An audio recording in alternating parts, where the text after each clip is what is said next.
Assalamualaikum warahmatullahi wabarakatuh. Kami dari kelompok 6 yang beranggotakan Juliana, Nur Hikmah, Nurul Hidayah, dan Nur Halisa. Kami akan memaparkan hasil PowerPoint yang kami buat dengan judul Bahasa dan Persepsi. Bahasa. Pengertian bahasa. Bahasa adalah kemampuan yang dimiliki manusia untuk berkomunikasi dengan manusia lainnya menggunakan tanda, misalnya pada kata dan getaran.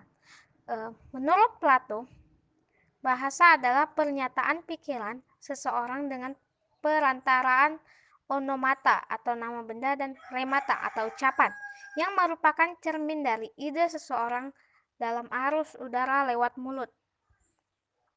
Menurut Ferdinand de Saussure, bahasa merupakan ciri pembeda yang paling menonjol karena dengan bahasa setiap kelompok sosial merasa dirinya sebagai kesatuan yang berbeda dari kelompok yang lain. Manfaat bahasa. Yang pertama, bahasa resmi suatu negara. Beberapa negara memiliki banyak bahasa daerah, salah satunya Indonesia. Hal ini karena suku di Indonesia beragam, sehingga bahasa resmi dibutuhkan untuk mempersatukan masyarakat dari berbagai suku, yaitu bahasa Indonesia. Yang kedua, alat pengembangan kebudayaan dan ilmu pengetahuan. Untuk mengembangkan kebudayaan yang ada di sebuah negara dibutuhkan bahasa, sehingga komunikasi antar individu maupun kelompok bisa tercapai dengan maksimal. Ketiga, pengantar dunia pendidikan.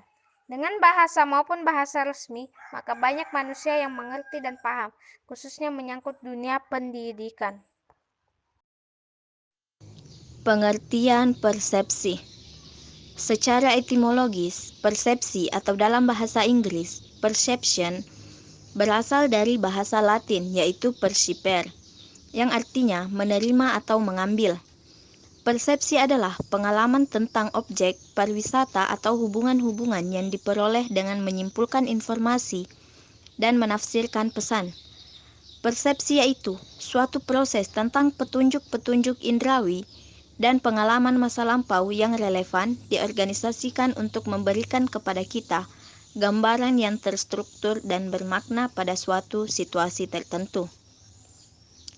Istilah persepsi biasanya digunakan untuk mengungkapkan tentang pengalaman terhadap sesuatu benda ataupun sesuatu kejadian yang dialami.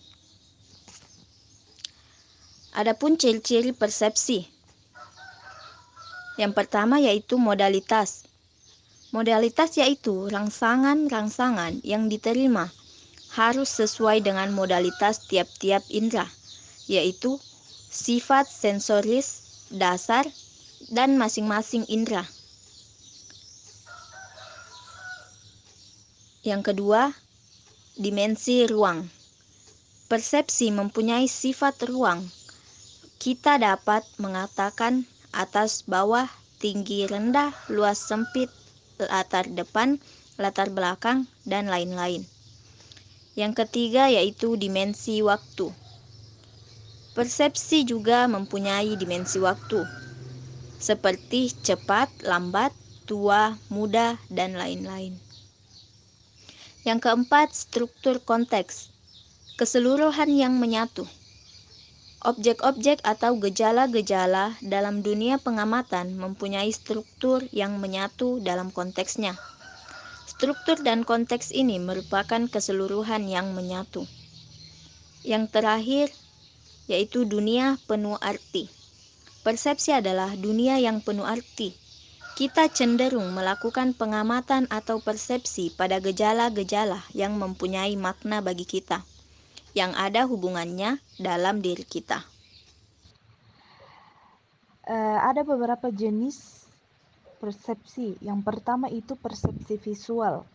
Nah, persepsi ini dari indera penglihatan, dan persepsi ini adalah persepsi yang paling awal berkembang pada bayi dan memengaruhi bayi dan balita untuk memahami dunianya. Persepsi visual adalah hasil dari apa yang kita lihat, baik sebelum kita melihat atau masih membayangkannya. Yang kedua ada persepsi auditoria. atau pendengaran. Seseorang dapat mempersepsikan sesuatu dari apa yang ia dengar. Yang ketiga ada persepsi perabaan. Nah, persepsi ini merupakan persepsi yang didapatkan dari indera perabaan, yaitu kulit. Jadi seseorang dapat mempersepsikan seseorang dari apa yang disentuh. Dan yang keempat itu ada persepsi penciuman. Persepsi ini merupakan persepsi yang didapatkan dari indera penciuman, yaitu hidung. Jadi seseorang dapat mempersepsikan sesuatu dari apa yang ia cium. Dan yang terakhir itu ada persepsi pengecapan. Nah, persepsi ini persepsi pengecapan atau rasa merupakan jenis persepsi yang didapatkan dari indera pengecapan, yaitu lidah. Jadi kita dapat mempersepsikan sesuatu dari apa yang kita cap atau yang kita rasakan. Faktor-faktor yang mempengaruhi persepsi. A. Cara menyebut sifat orang.